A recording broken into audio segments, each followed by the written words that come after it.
So in the latest update, we have seen another weapon be added into the game in the form of Winton's weapon, which you can see here in the weapon list now.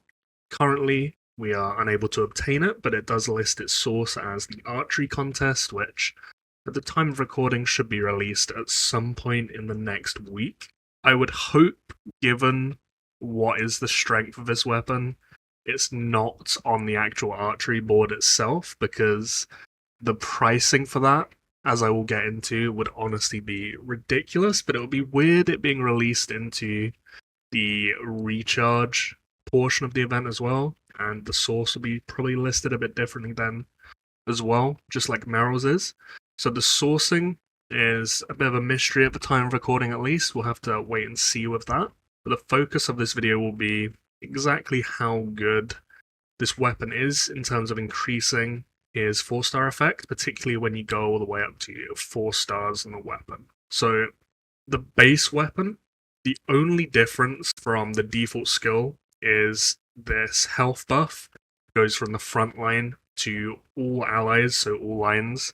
So the base of the weapon is honestly awful, in my opinion, because you'll probably be running mono cav, or if not, realistically only your front line probably should be getting hit if you're running Winton. So that change is basically irrelevant. But as I'll get into here, the actual buffs to the silence as well actually end up being somewhat counterproductive. So Winton is already in an awkward spot where no one runs him really, maybe mid spenders, low spenders particularly without access to synergy and are running cav lineups, perhaps very low spending weakness cav lineups, but he just isn't that good.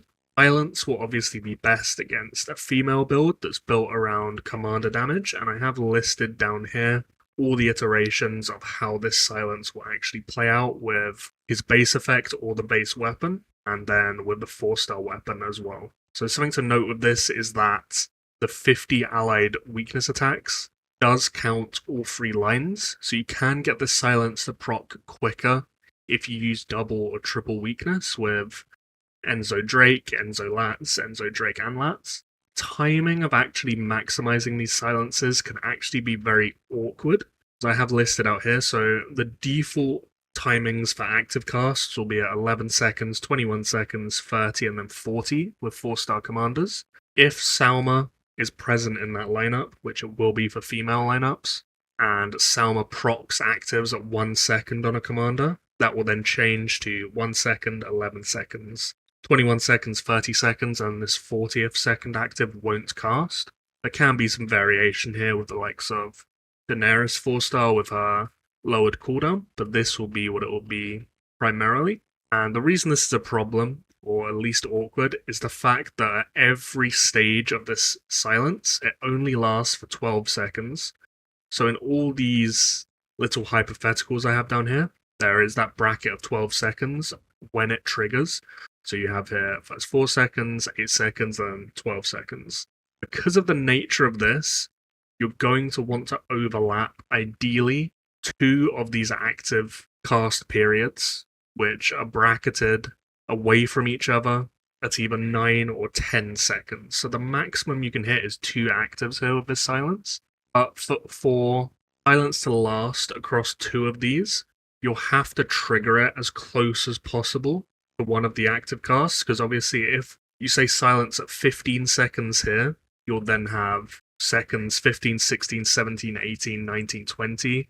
Then you'll silence this, but then the silence will have worn off before you get to 30 seconds. So the timings I have listed out here will vary a little bit because it's attacks mapped out from, I believe, infantry weakness attacks against a rebel group. You'll have slightly different attack timings against different targets and with different troop types as well. But for this to actually be understandable, this is how I've done it. So as I showed up here, we'll count on all 3 lines, so you'll have different timings for this depending on if you're running single, double, or triple weakness. All of these are done without Arslan Dragon Assist or healer weapons, or Hector, so you can get these to trigger a bit quicker than is listed here. You'll see with these timings, without the 4-star weapon, with the reduced trigger time, the only iteration here of Winton's Silence, which will hit 2 active casts, will be double weakness. And naturally, through that, situationally, the reduced number of triggers on the 4-star weapon paired with the second commander being silenced should make the 4-star weapon significantly better. But you'll see here the reduced number of attacks required to trigger the silence is actually quite counterproductive, because here, in say the double and triple weakness scenarios, you're triggering the silence too early, so it doesn't last through to this second casting of actives. And even though it's triggering quicker, effectively all these seconds here are basically irrelevant because there's nothing to silence there anyway. So even though you're triggering it quicker, it's not actually doing anything. The fact that it hits a second commander with the silences does effectively make it impossible to be worse, just because your floor will be so much higher because of that. But the weapon doesn't really make him better either. It will situationally, but for what I assume will be required to actually get this weapon to 4 stars, this is probably one of the worst weapons in the game in terms of investment to improvement. And I say that without even knowing how you can obtain him yet. But his ability is already pretty bad, and you're near enough not even going to make it better, even when the weapon has gone to 4 stars. So, all in all, a very, very meh weapon.